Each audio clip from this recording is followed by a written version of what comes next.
Deep within the realms of ancient Jewish folklore lies a tale of intrigue and mystery surrounding the 10 lost tribes of Israel and their elusive barrier, the Sambation River.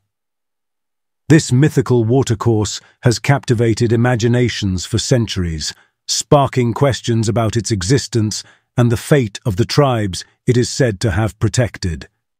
In this exploration, we delve into the enigmatic nature of the Sambation River and the enduring mystery of the 10 lost tribes.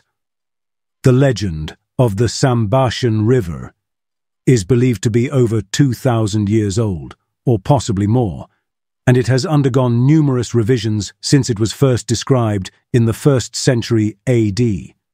This legendary river is mentioned in various cultures and Jewish writings, and it is a fusion of different tales that developed independently. According to ancient Jewish texts, the Sambation River was no ordinary waterway. It was described as a river that roared with tremendous force, making it seemingly impossible to cross.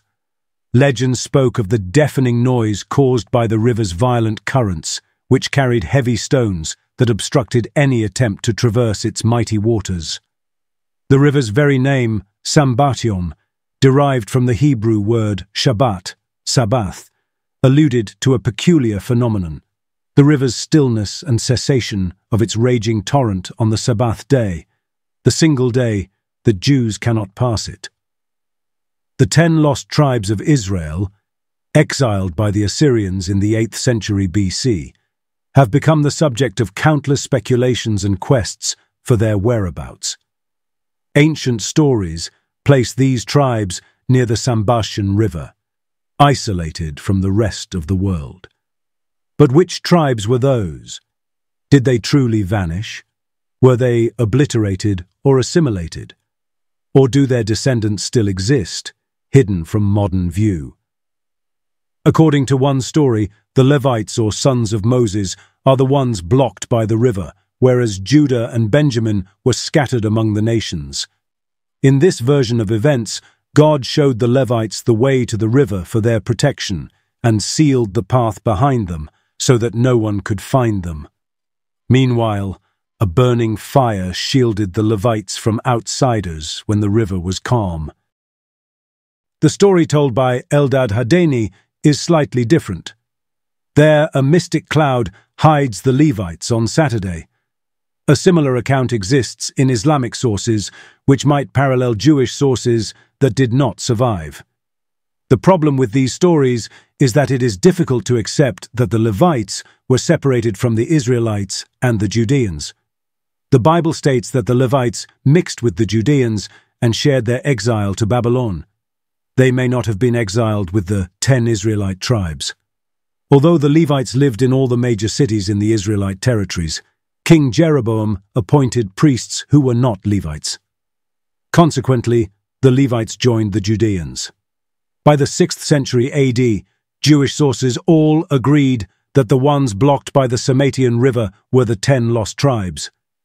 The Islamic sources of that time continued to depict a large group descended from Moses who did not commit the sin of the golden calf, i.e. worshipping a false god idol, which earned them divine protection.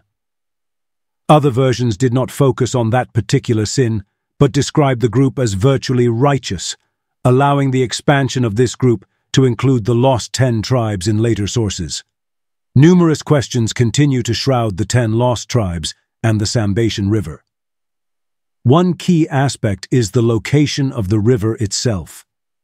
Scholars and explorers have sought to uncover its exact whereabouts, with proposed sites ranging from the usual suspect, Mesopotamia, to China.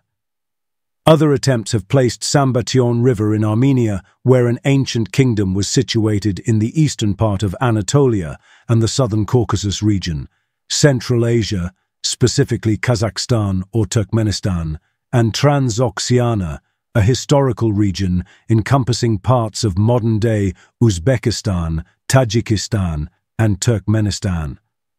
A no less intriguing question is how did the river disappear from the geographical books? However, thus far, no tangible evidence has emerged. The absence of concrete geographical markers has allowed the legend to endure, and the phenomenon of a river that rests only on Sabbath continued to be told. In the 17th century, Rav Menashe ben Israel of Amsterdam, 1604–1657, recounted a story from his father in his book Sefer Mikveh Yisrael. The story detailed a unique hack used by converso Jews to determine the arrival of Shabbat. According to the tale, a black Gentile would walk through the streets of Lisbon late on Friday afternoon, carrying a glass vessel filled with jumping sand and stones. The water and stone sample was obtained from the Sambation. When the Jews witnessed this Sambation bell, they knew that Shabbat was approaching and would close their shops. Much like the river, the fate of the 10 lost tribes of Israel remains a matter of speculation.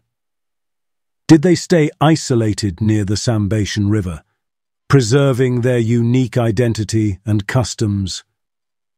Or did they integrate into neighboring societies, leaving no trace of their distinct heritage?